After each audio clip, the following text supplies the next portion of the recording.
Alright, we're live again. Alright, welcome back, guys. Let's see if we can play that video again. Now, if you're curious, let me give you 3 ways to find out how to change anything. Any life direction, any dimension. Here's 3 ways to find out how to change anything. Number 1 is to read. Become a good reader. All of the successful people I know and work with around the world, they're all good readers. Curiosity drives them to read. They got to know. They just read.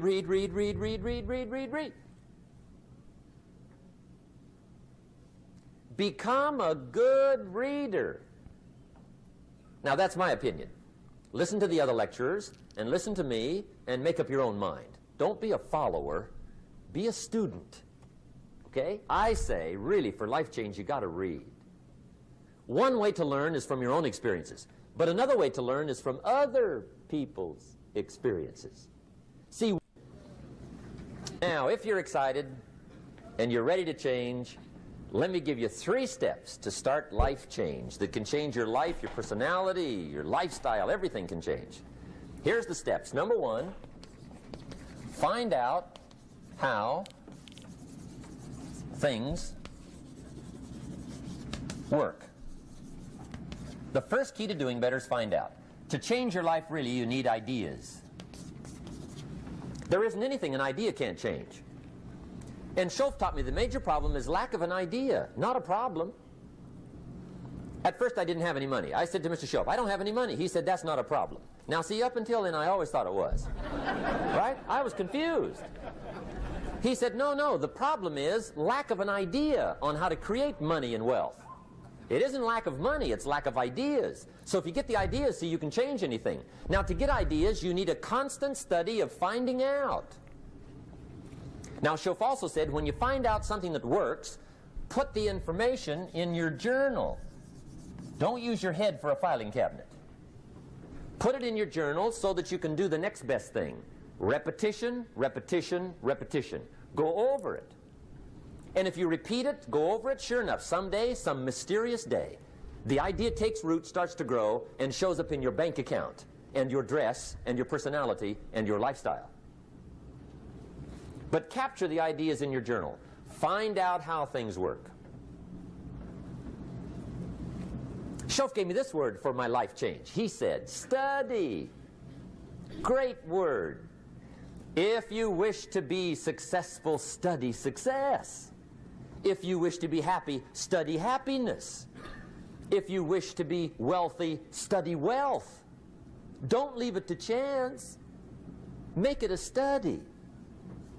Some people just go through the day with their fingers crossed. See, that won't do it. You've got to study the things that can change your economic, social, spiritual, personal life. Now, here's a qualifying phrase. And we'll have several of these qualifying phrases throughout the seminar. Here's the first one. You may not be able to do all you find out. I understand that. You may not be able to do all you find out, but you should find out all you can do. See, you don't want to wind up at the end of your life and discover that you've lived only 1/10 of it. And the other 9/10 went down the drain. Not for lack of opportunity, for lack of information. So that's number 1, find out how things work. Now, here's the best human virtue for finding out. Curiosity. Make a note of that. Curiosity. Be curious. You might add a word to it that'll help. Childish curiosity.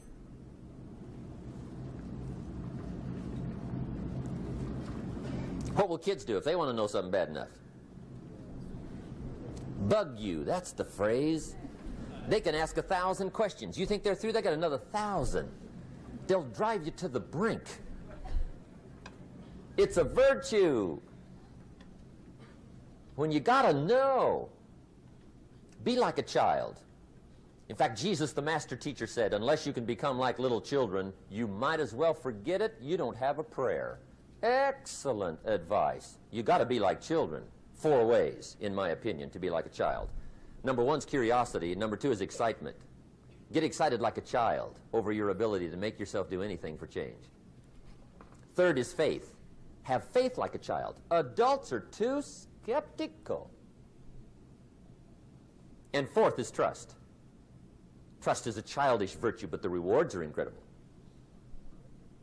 So be like a child.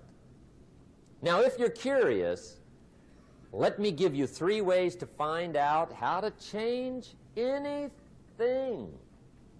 Any life direction, any dimension. Here's 3 ways to find out how to change anything. Number 1 is to read. Become a good reader. All of the successful people I know and work with around the world, they're all good readers. Curiosity drives them to read. They got to know. They just read.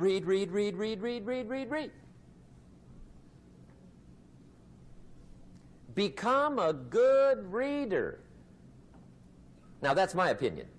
Listen to the other lecturers and listen to me and make up your own mind. Don't be a follower. Be a student. Okay? I say, really, for life change, you got to read. One way to learn is from your own experiences, but another way to learn is from other people's experiences. See, one book might save you 5 years if you read it. Did you know there's books on how to be stronger, more decisive, be a speaker, be a leader, have a better effect on other people, develop your personality? Did you know there's books on that? And people don't read them? How would you explain that? And they can read. Did you know that hundreds of successful people have written their stories in books and they wrote down how they did it and people don't read it? How would you explain that? The guy's busy, I guess. You know, you get tied up. The guy says, well, yeah, you work where I work, but the time you struggle home, it's late. You got to eat a bite of supper, watch a little TV, get to bed. You can't sit up half the night reading. And the guy's behind on his car payment. Good worker, hard worker, sincere. But you got to be better than sincere and work hard. Otherwise, at the end of your life, you'll wind up cold, stony broke. You got to be better than a good worker. You got to be a good reader. The whole world is governed by laws. The universe, in fact. Laws. We call it the law of electricity. We call it the law of gravity. There's mathematical laws. There's physical laws, speed and velocity laws, agricultural laws. There's all kinds of laws. Now that we find ourselves on the spinning planet, you just have to learn what I call the setup. Learn the setup. Life's setup. Now, we didn't set it up, but we're here, so you got to learn it. And we should learn the setup for 2 basic reasons. Number 1, to keep from getting hurt. It's one of the major reasons for learning, so you won't get hurt. See, economically, socially, personally, you can get hurt just not knowing. Ignorance is not bliss. Ignorance is poverty. Ignorance is tragedy. You got to know, or you're going to get hurt. It's good to know not to walk out the 10-story window. That's excellent information. Now, what if a guy didn't know and he walks out? Now he's dead at the bottom. Somebody says, well, the poor guy didn't know.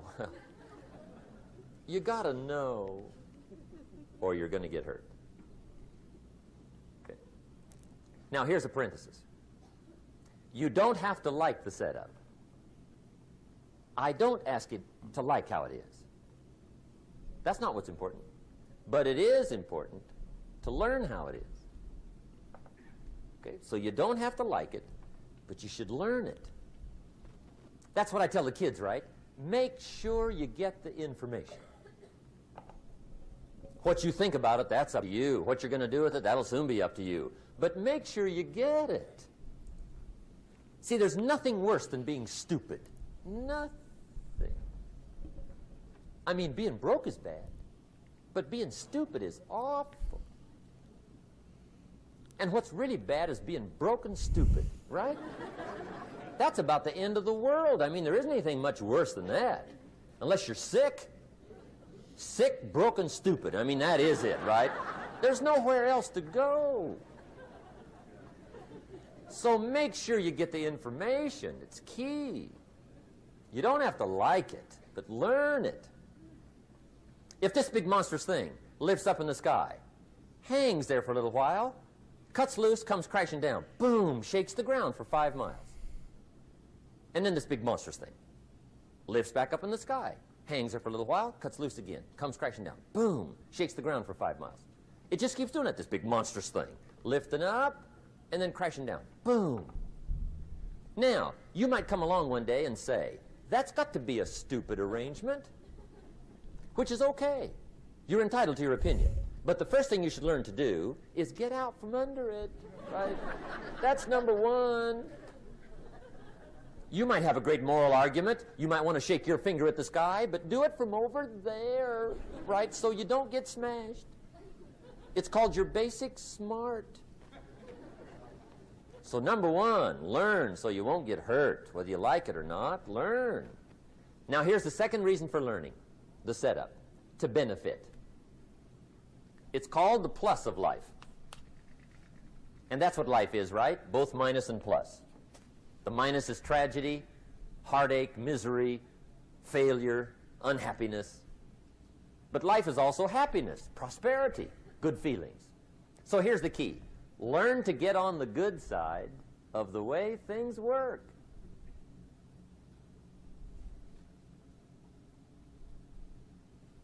Now, here's 2 of the basic laws, and we'll take our break. Shof taught me these. They come from the Bible. Now, again, I'm an amateur, okay? When it comes to the Bible, I'm not a pro.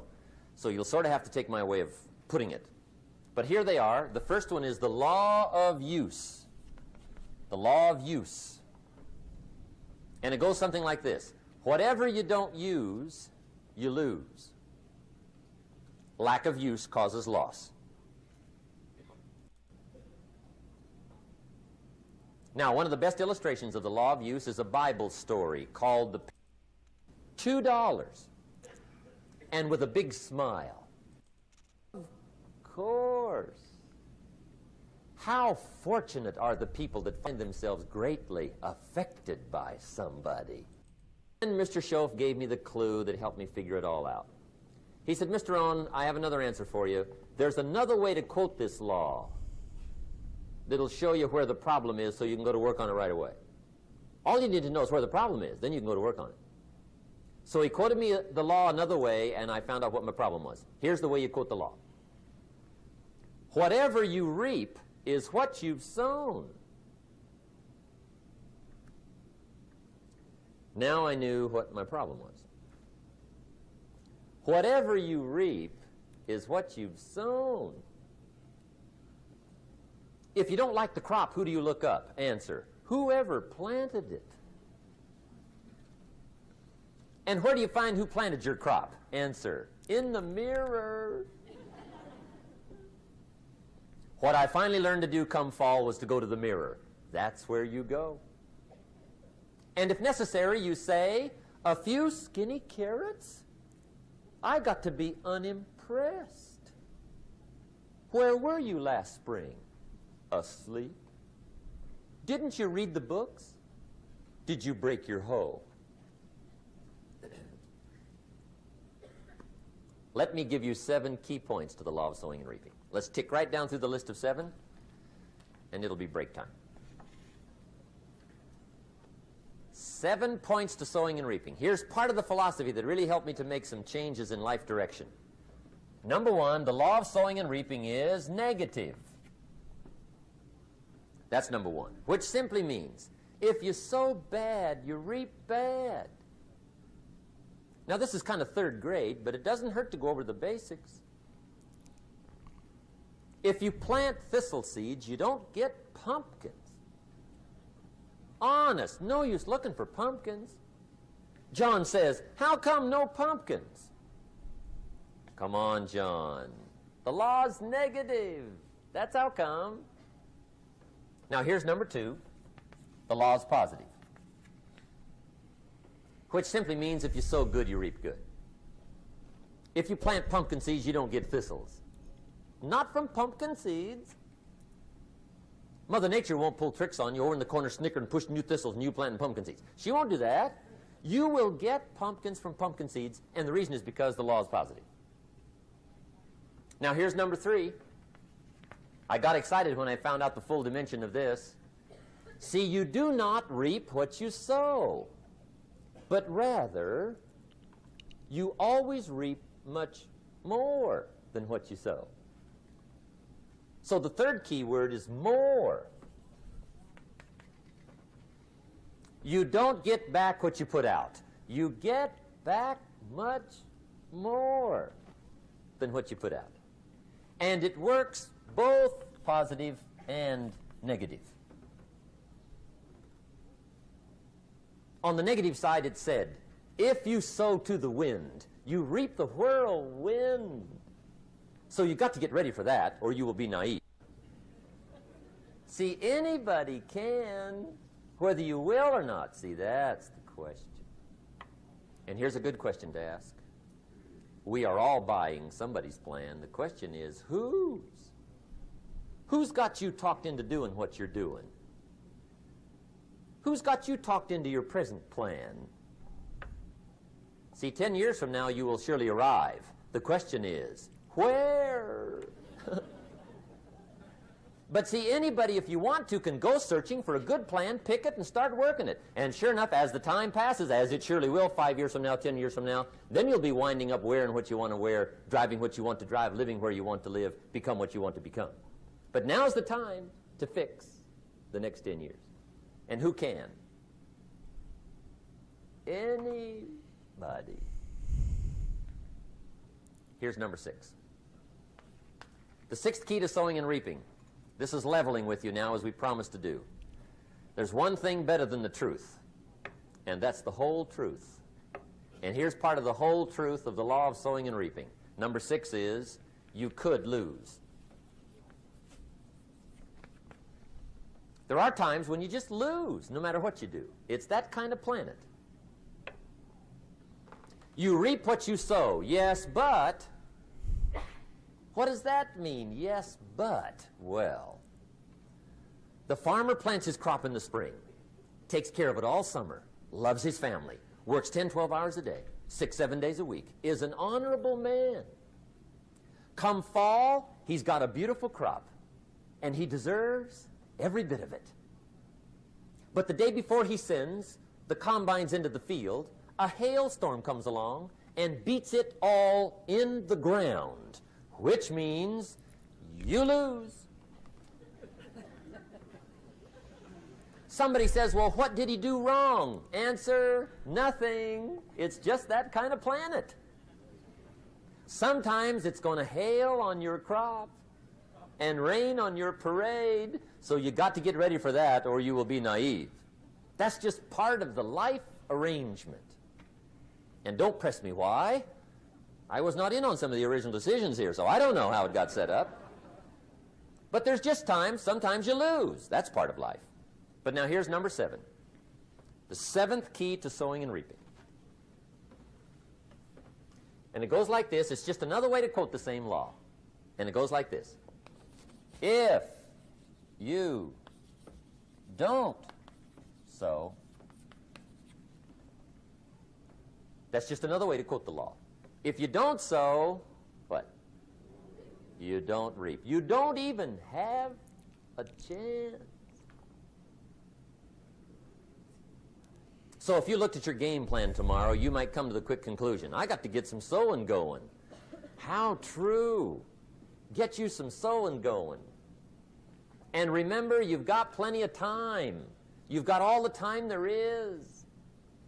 Some people spend enough TV time to make a fortune. I disagree. We got no time. To be honest, we got no time. The latest article on television watching in this country, according to the latest article, the average television is on in this country in every household 7 hours a day, called the Big 7. That was 1981, and now it's 2022. Nothing really changed. It's about 7 hours watch time of TV. I asked a guy one time what his TV cost. He said about $450. I said, you forgot to look at the price tag. He said, what do you mean? I knew he was a TV watcher. I said, that television costs you, in my opinion, at least $12,000 a year. To watch it, not to own it. Owning it's cheap. Watching it is what's expensive. And I said, hey, $12,000 a year is too much to pay to watch TV. That's too much. Pay a little, but not $12,000. And he's the guy that said, I hope pay TV never comes.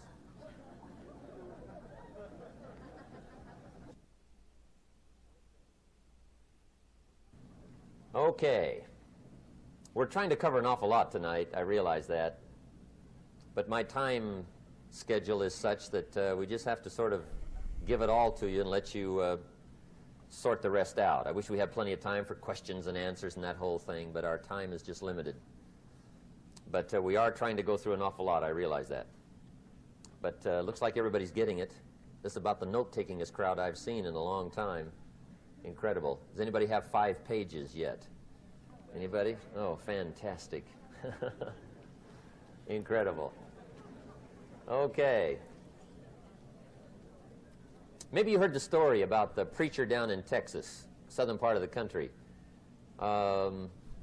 He was an evangelist back in the horse and buggy days. And he was very good at being an evangelist, and a lot of people used to come and hear him preach. And one day he put up his tent in one of these Texas towns and expected a big crowd as usual, come and hear him preach. And he got there, first night of the tent revival, walked in. 7:30, time to start. And to his surprise, the tent was empty. He thought, well, something must be drastically wrong. So he waited till 7:45, nobody showed up. 8 o'clock, zip. Finally, 8:15, one lone cowboy wandered up on his horse, tied his horse up outside, came in, sat down on the front bench, right, waiting for something to happen. The preacher thought, well, at least I better go down and talk to the cowboy. So he walks down, talks to the cowboy, and he says, Cowboy, I'm the preacher. And he said, I don't know what to tell you. Something's gone wrong. He said, this tent was supposed to be full of people. He said, I'm embarrassed. He said, you're the only one that showed up. And he said, I really don't know what to do. And the cowboy said, well, I'm not a preacher, so I really can't tell you what to do. You know, he said, I'm just a cowboy. But he said, I know this, if I went out to feed my cattle and only one showed up, I'd at least feed it. The preacher thought, hey, the cowboy is right. If you've got a good idea to share, you should share it, if there's 1 or 1,000. So he got kind of inspired by this conversation, and he jumped up on the platform and started to preach, as if the tent was full of people, just exploded. And he went for an hour and 15 minutes, just kept rolling. Finally, he quit. And when he finished, he came down off the platform, talked to the cowboy again. Says, well, cowboy, what did you think of my sermon? And the cowboy said, well, I'm not a preacher, so I really can't tell. You know, he said, I'm just a cowboy. But he said, I know this. If I went out to feed my cattle and only one showed up, I'd feed it, but I wouldn't dump the whole load on it.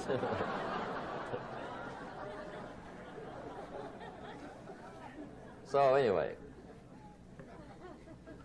if it seems like we're dumping the whole load tonight, I guess we are. But gosh, everybody's doing well. I'm having a good time.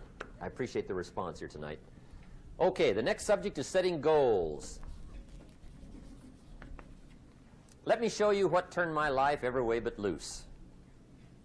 Mr. Schoaf dropped this idea on me, changed me completely. Setting goals. Here's what can easily happen if you don't set goals. It's easy to let life deteriorate into making a living instead of designing a life. And we all have a choice. Make a living or design a life. Choice time.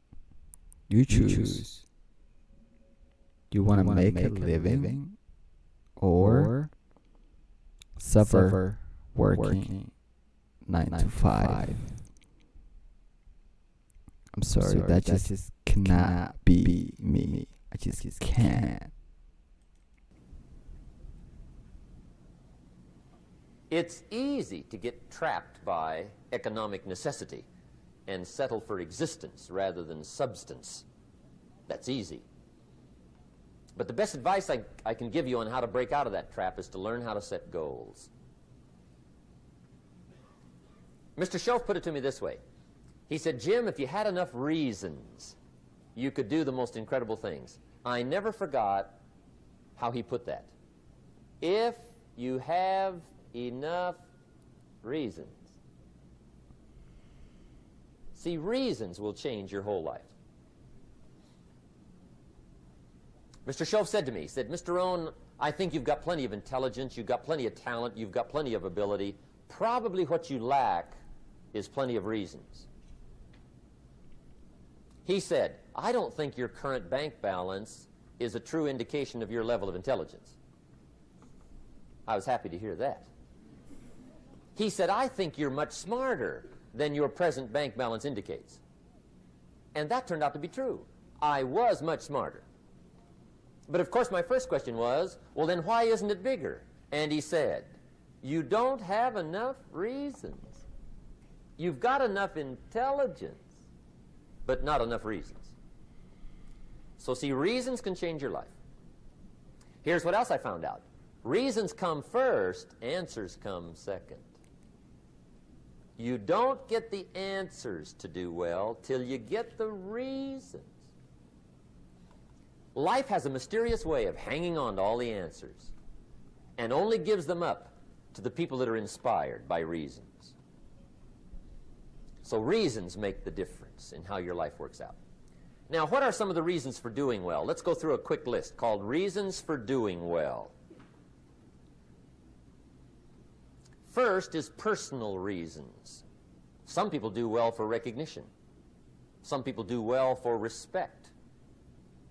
Some people do well for the way it makes them feel. They love the feeling of being a winner. Those are good reasons. I have some millionaire friends that keep working 10, 12 hours a day, making more millions. And it's not because they need the money. It's because they need the joy and the satisfaction and the pleasure that comes from being a constant winner. And see, it's not just the money anyway. It's the journey, not the money. Once in a while somebody says to me, boy, if I had $1 million, I'd never work another day in my life. That's probably why the good Lord sees to it they don't get their million, right? They'd quit. They'd quit. Okay. Next is family reasons. Some people do extremely well for other people. That is me. Guys, I swear to God, that is me. Because my whole family is poor. I'm poor. Like, I'm tired of living in this madness. It's just chaos. Like, I'm just tired. I cannot live like that. Like, I will do anything it takes. Like, I swear, I'm so ready. And that's powerful. Human beings can greatly affect each other. Sometimes we will do things for somebody else we will not do for ourselves. We're made that way. I met a man one time who said, Mr. Rohn, to do all the things I want to do with my family around the world, he said, I got to have at least $250,000 a year. I thought, incredible. Could a guy's family affect him that much? And the answer is, of course. How fortunate are the people that find themselves greatly affected by somebody for personal achievement. And we are affected. The writer of a recent song said, if not for you, the winter would hold no spring, couldn't hear a robin sing. I just wouldn't have a clue if not for you. So we can be affected. That might be one of the most stimulating reasons to do well, finding somebody. When Andrew Carnegie died, the wee little Scotsman that built the big steel industry, when he died, they opened up his desk, and in one of the desk drawers, they found a slip of paper. On that piece of paper, Mr. Carnegie had written his goal for his life, and he wrote it when he was in his 20s. And on that piece of paper, it said, I'm going to spend the first half of my life accumulating money. I'm going to spend the last half of my life giving it all away. What a goal. He got so inspired by that goal that the first half of his life, he accumulated $450 million. And the last half of his life, he gave it all away. Good question tonight. What's got you turned on? What's got you bombed out of sight to get up early and stay up late and hit it all day?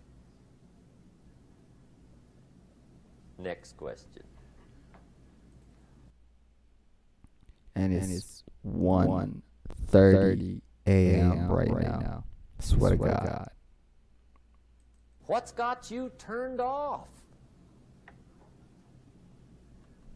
When I Being broke is what turned me off. These people who are just normalizing this suffering is what turned me off. Like it's just frustration. I found the answers to those two questions, my life exploded into change. I finally found out what had me turned off, and I got that cured. And then I got me a long enough list of reasons to turn me on. And once the lights went on for me, age 25, they've never gone out. I've fallen out of the sky a few times, but I've never lost that drive to make something unique out of my life. See, reasons altered my whole life. Now, there's another list of reasons called nitty-gritty. Hard little reasons. Sometimes those little reasons are the most powerful reasons that can change your life. Sometimes it doesn't take much. I now carry several $100s in my money clip. It's only a few $100s, but it was one of those reasons turned my life around. Just before I met Mr. Schoaf, I heard a knock at the door. I go to the door, and there's a little girl standing there about this tall selling Girl Scout cookies. And she gave me one of the finest sales presentations I've ever heard. Special deal, several flavors, this whole package of stuff, $2. And with a big smile, she very politely asked me to buy. And I wanted to. Big problem. I'm broke. I don't have $2. And to this day, I can remember the pain and the embarrassment. I'm a father. I'm a husband. I've been to college. I'm working. I'm 25. I don't have $2. And I didn't want to tell her that for some reason.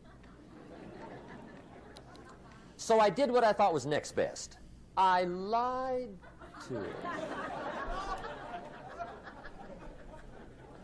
I said, hey, look, I've already bought lots of Girl Scout cookies.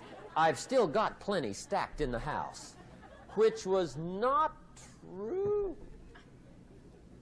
But it seemed to get me off the hook for the moment.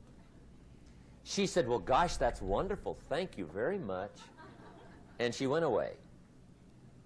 When she left, I closed the door, and that was the day I said to myself, I don't want to live like this anymore. I've had it with lying, and I've had it with being broke. I'm never going to let this happen to me ever again. I promised that day I would work as hard as possible and would always carry plenty. Guys, if this video does not motivate you or does not change you, like I don't know what will. Like you need to really seek help. Sometimes when you're stuck, you're numb. Like you don't know how to feel. Like I've been there. Like people, like some people were dying next to me, and I wasn't really feeling sad or anything. Like, please, you gotta be aware. It took me a little while, but now I do. It was one of those reasons. And I guess I carry plenty for two reasons. One is the way it makes me feel, but also in case I bump into another Girl Scout selling cookies, right? I'm ready.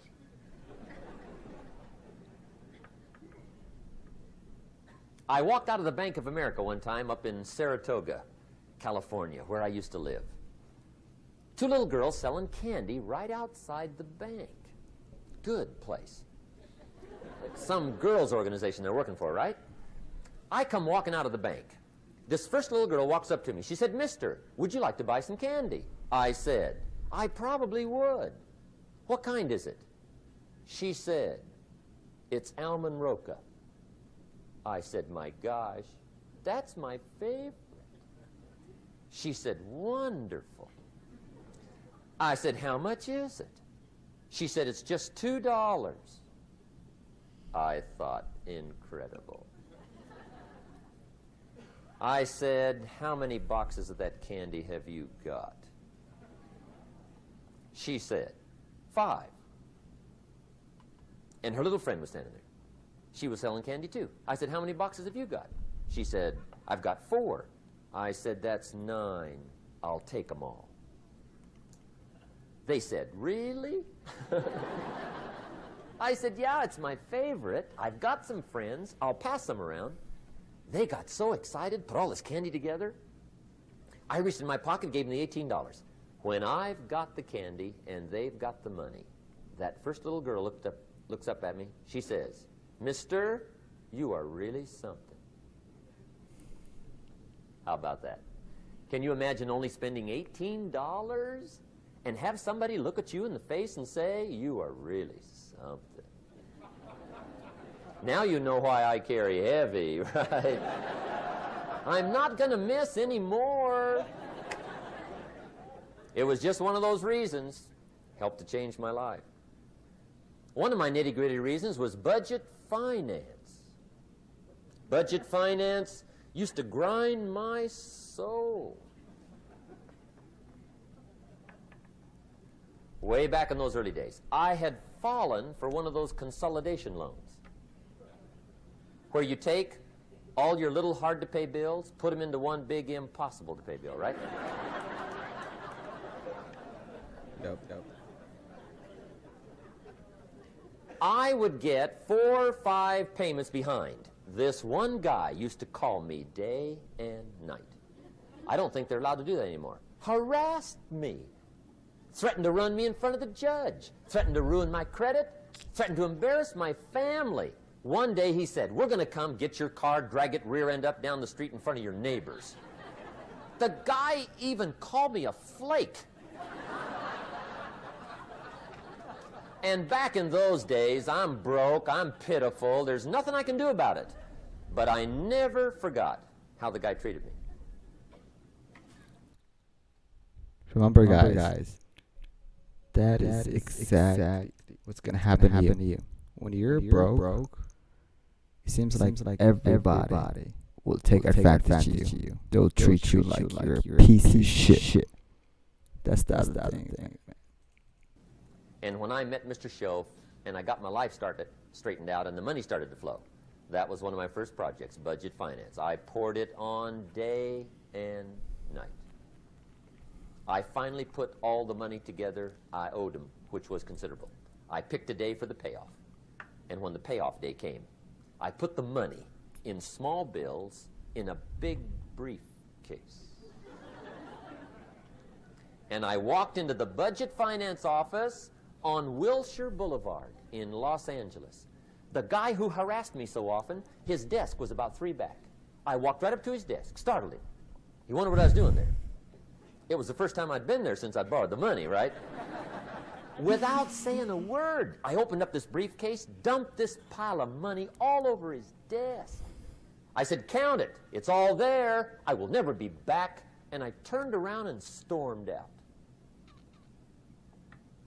Now, that might not be noble, but if you haven't tried it, you've got to one time.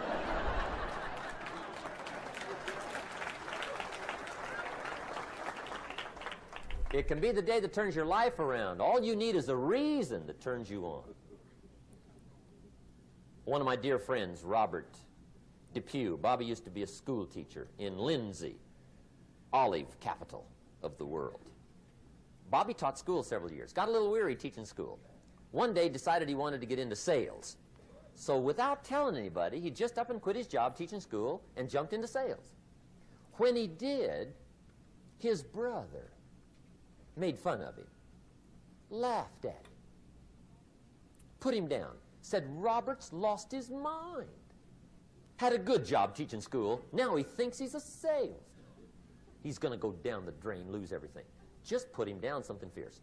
Bobby said, the way my brother acted when I got into sales, he said that made me so mad, I decided to get rich. And my question for you tonight is it possible to get that mad? Of course. I'm pissed as we speak right now. Of course. Like if you're not mad, it's your fault. Like if you're not fucking pissed off that you're and like you're here right now, that your life sucks right now, then you're okay where you at, which is sad. Wealth is not a matter of intelligence. It's a matter of inspiration. Today, Robert happens to be one of my million. You guys need to hear that again. So without telling anybody, he just up and quit his job teaching school and jumped into sales. When he did, his brother made fun of him, laughed at him. Billionaire friends. Bobby's rich.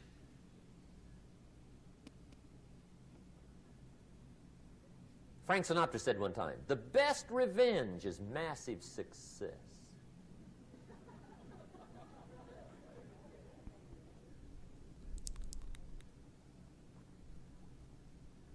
Hey, get you a long enough list of reasons so that after tonight you never lack for inspiration.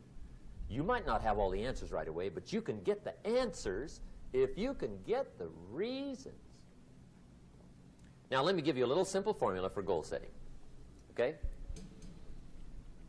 We take 2.5 hours on the weekend for the whole 10-year plan. We don't have time for that tonight. But let me get you started with a little simple formula Mr. Schoaf gave me. And maybe this will be helpful. First of all, I've divided goals into two parts. First is long range. Long range goals. That's your dreams.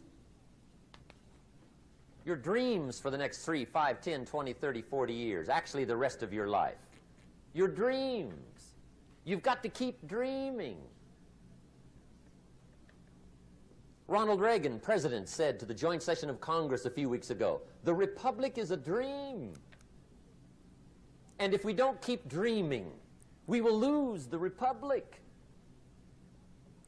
Your better future is a dream for yourself and for your family. Where do you want to go? What do you want to do? What do you want to be? What do you want to see? You've got to dream dreams. There's a Bible phrase that says, without dreams and visions, people perish. You've got to have something to go for that inspires the heart and the soul. Dreams. From the children of Sanchez, it says, take the crumbs from starving soldiers, they won't die. Take the bread from hungry children, they won't cry. But without dreams, we all will die. You've got to dream. Don't lose your dreams for yourself, for your future, for your family. The dreams of love and enterprise and travel and doing things, becoming something unique on your journey here. Don't lose your dreams. Do some dreaming. That's long-range goals. You've got to have those. So that's number one. Here's the second part of goals, short range. Short range goals. That's your goals for tomorrow, this week, this month, this year, the immediate future. We call these confidence builders. Because if you set up something short range, go for it, get it, latch onto it, work hard, accomplish it. That starts building your strong feelings to go for your dreams. Now, I've divided goals into 3 categories. Here they are. Number 1 is economic. That's your goals for money, income, business, profits, production. Economics. Make sure you've got your economics well planned. Economics plays a major role in everybody's life. Economics is major, which means it ought to be meticulously well planned for tomorrow, this week, this month, this year, long range.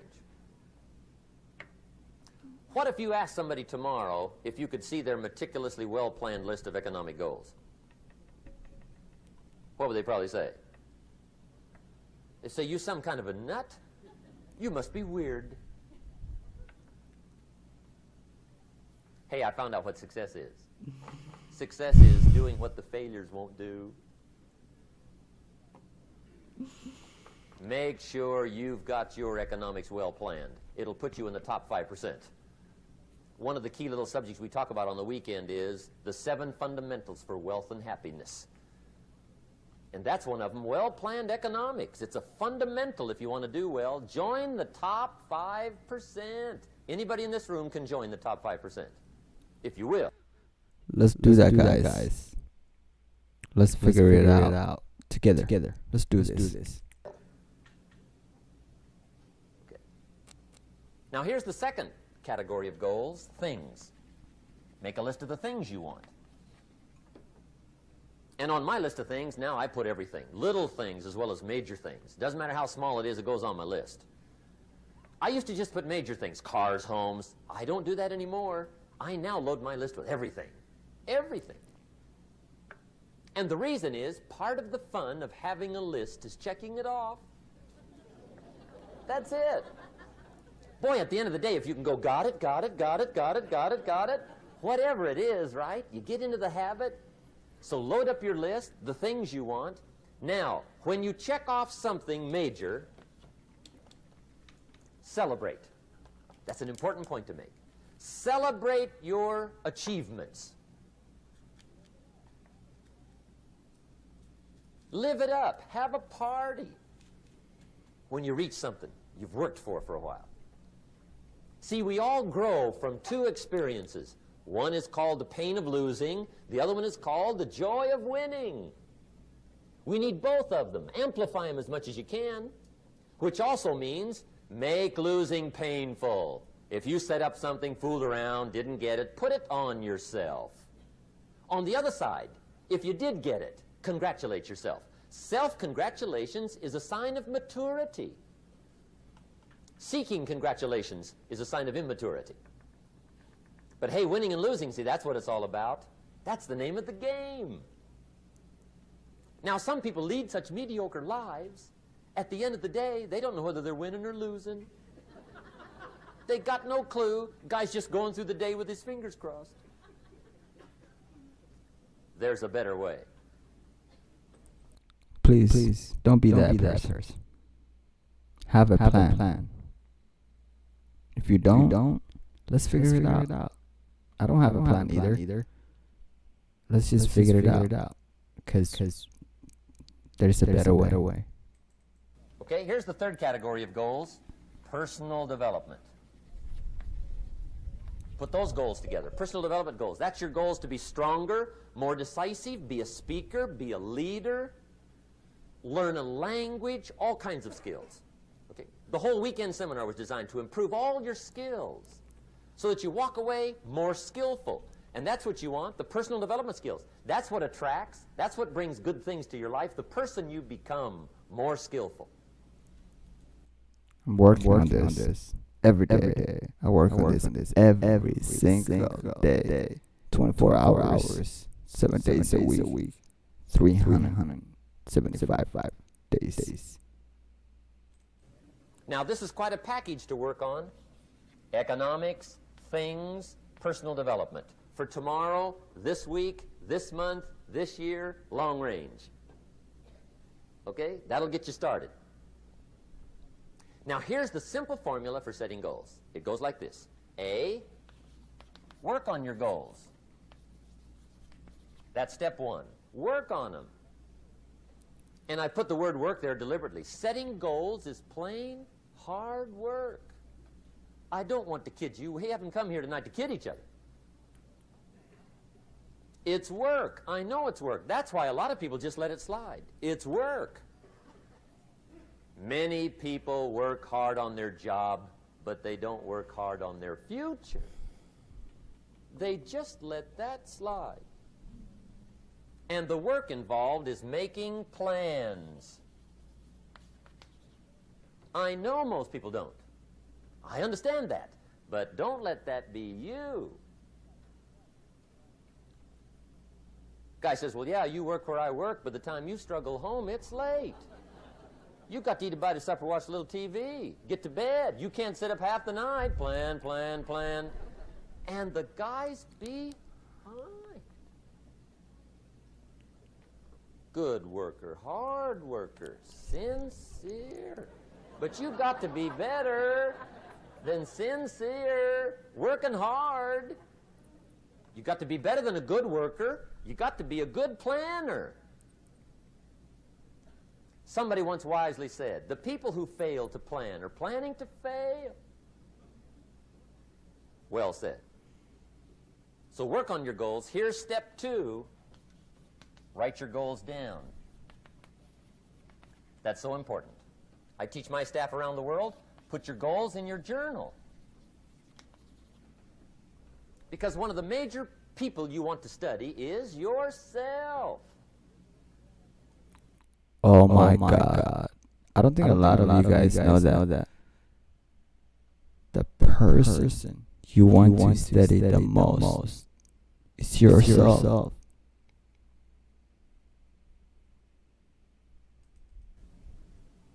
So here's the list of goals I put together 3 weeks ago. Here's the list of goals I put together 2 years ago. Here's some of the changes I made, rearrangement of my priorities. I scratched these off. I put these on. I've gotten these. Study your accomplishments. Study what your desires are. Put them on paper. Write them down. Here's another reason for writing your goals down. It shows you're serious about doing better. And to do better, you got to get serious. You don't have to be grim, but you must be serious. Everybody hopes things will get better. Everybody hopes. Poor people hope. That ought to tell you something.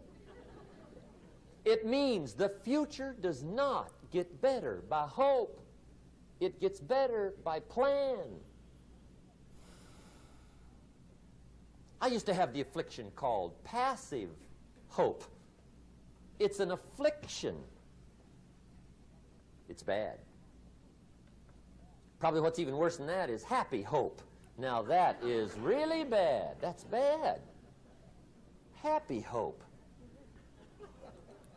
That's exactly how our society is living right now. We're just happy. A lot of people are just fat as fuck. But I guess they're sensitive. Okay. It's none of my business, I guess. We'll just ignore. But that's why my podcast is called Positively Honest. We gotta be honest and positive. Positive. We ain't gotta be negative. We gonna uplift each other, but we're gonna be honest with each other. The guy's 50 and he's broke and he's still smiling. See, that's not good. So get serious about your goals. Put them on paper. Write them down. There's all kinds. His goals, her goals, their goals. Business goals, financial independence goals, family goals. I mean, there's so many things to work on this that if you don't get busy and work on it, sure enough, the time will pass. And sure enough, 5 years from now, you'll wind up where you don't want to be, wearing what you don't want to wear, driving what you don't want to drive, being what you don't want to be. Now. That's me. That's me. Right now, you don't want to be in an unplanned destination. Please work on your destination. Now's the time to fix it. Now here's the third step to your goals. Check the size of your goals and the kinds of goals. How big they are, what kind they are, affects you. And here's one of the important phrases of the evening. Your goals are affecting you, whatever they are. Your goals affect your handshake. Your goals affect your attitude, personality. Your goals affect the way you walk, the way you talk, the way you dress. All day long, we're being affected by our goals. Now, some people have goals, but they have such lousy goals. The effect is bad. I asked a guy one time, what are your goals for this month? The guy said, look, if I could just scrape up enough money to pay these lousy bills. That was his goal. I'm not saying it isn't a goal. It's a goal, but it's such a lousy goal, the effect is bad. You don't jump out of bed on Monday morning and say, oh boy, another chance to go out and scrape up the money to pay my lousy bills. See, you don't do that. Usually you say, oh, not another Monday.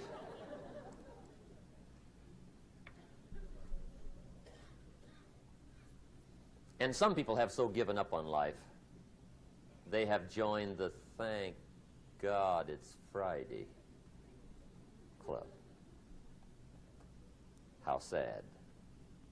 Surely those are the same people, when life is over for them, will say, thank God it's over.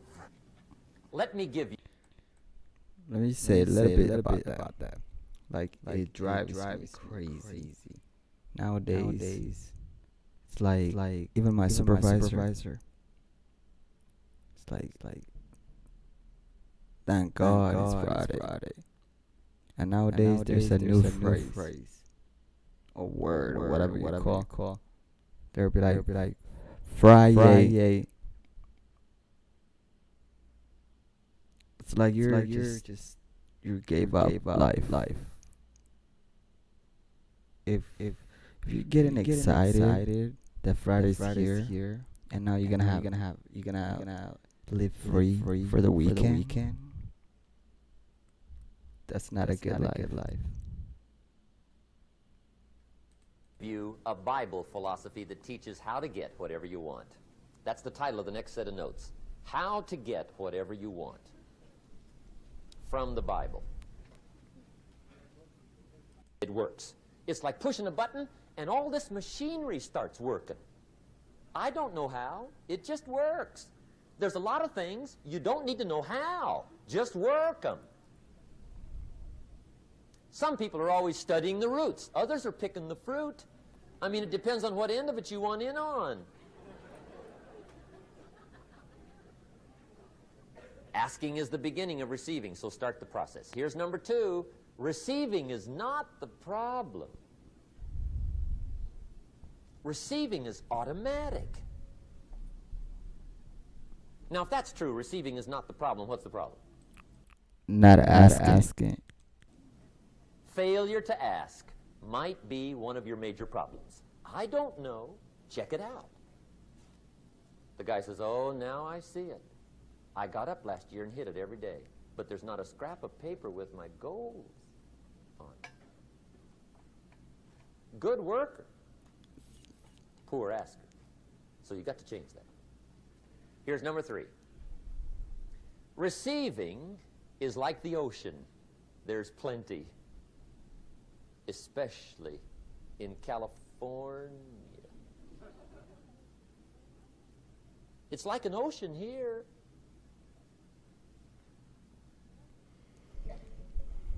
Success is not in short supply.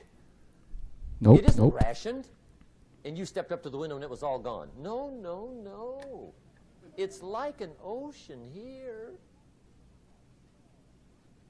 Now, if that's true, what's the problem? Well, some people go to the ocean with a teaspoon. Have you got the picture? See, what you want to do in view of the size of the ocean is trade your teaspoon for at least a bucket, and you'll look better down at the ocean. Kids won't make fun of you, right? Okay. Now, there's two ways to ask, and we'll wrap up goal setting. Two ways. Here's number one. Ask with intelligence. It didn't say ask intelligently, but I'm sure it meant that. Don't mumble. You don't get anything by mumbling. Be clear. Be specific. Intelligent asking means how wide, how high, how soon, when, what size, what color, how much.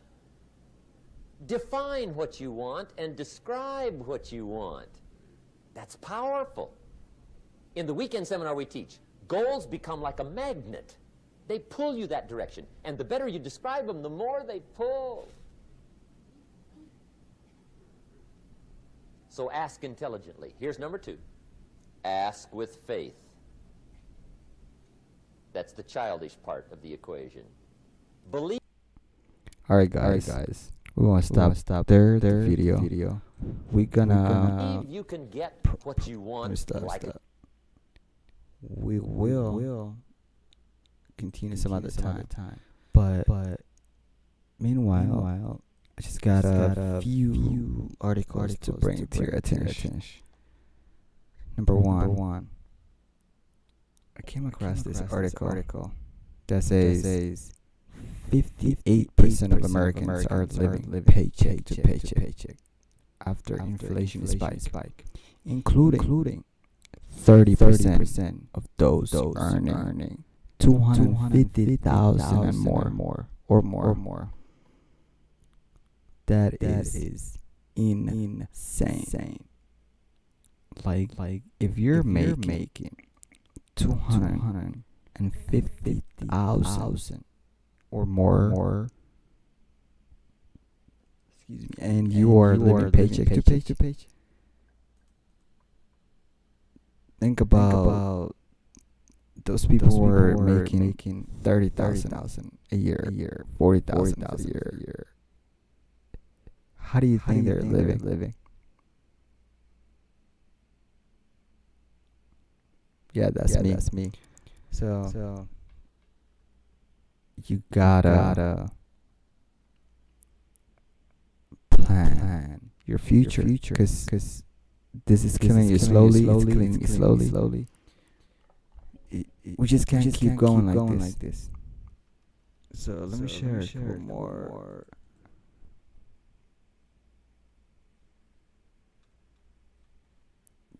Yep. Don't freak out.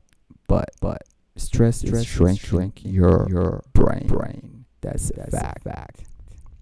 Steady after steady shows that.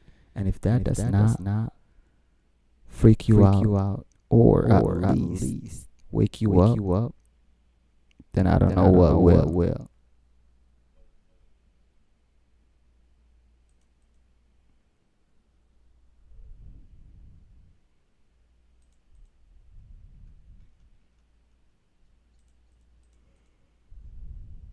And then I have another shocking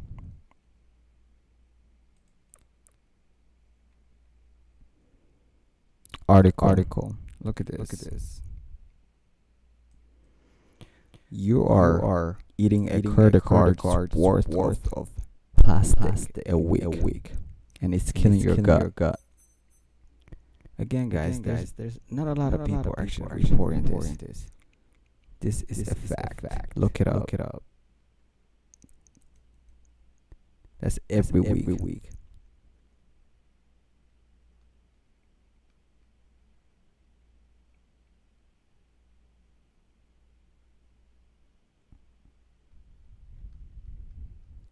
So let's wake up, guys. Like honestly. And if you want to know the exact amount is, says the average human in chest a credit card worth of plastic per week. That is scary. Very scary. So life is too short. Like wake up. How do you wanna live? 9 to 5 shift. I'm not saying just quit, but just think about it. All right, so now let's get to sports. Let's talk about a little bit about transfer. So we have a big news.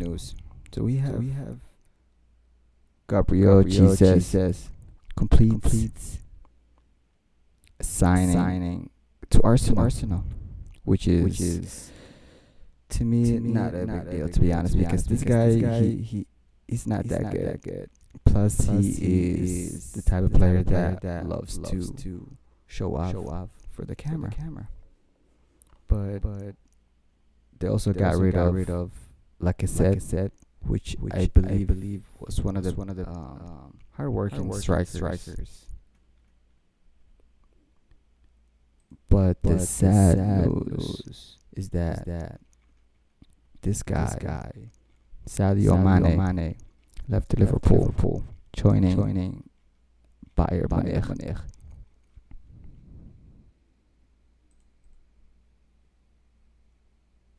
Sadio Mané signs for FC Bayern. And it is very sad because I don't know how Liverpool going to compete with Manchester City. But I guess it's remains to be seen.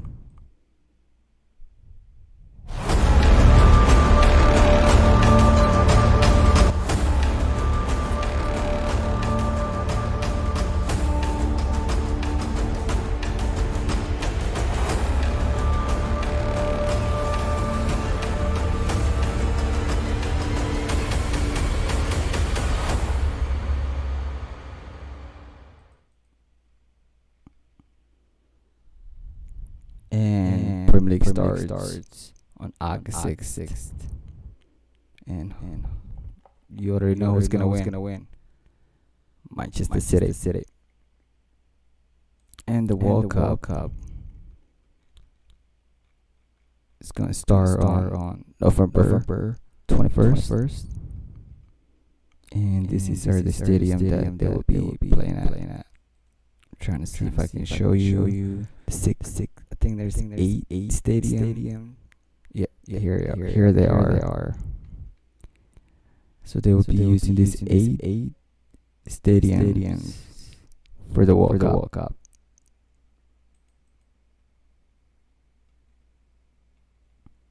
They're not really showing much pictures, but those looks nice.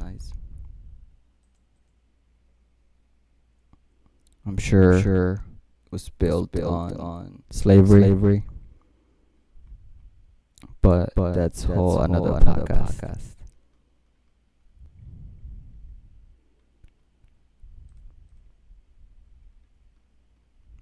Yeah, what do you guys think? Let me know.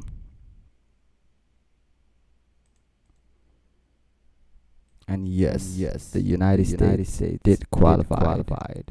But I don't know if they will make it to the knockout stage.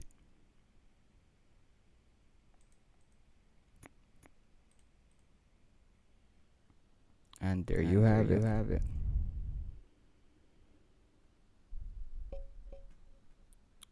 And I'll be watching if there's much news comes from that Premier League or any soccer really. But that is really it. We will be back tomorrow at the same time. Please like the video, subscribe, join the family, and we'll see you next time.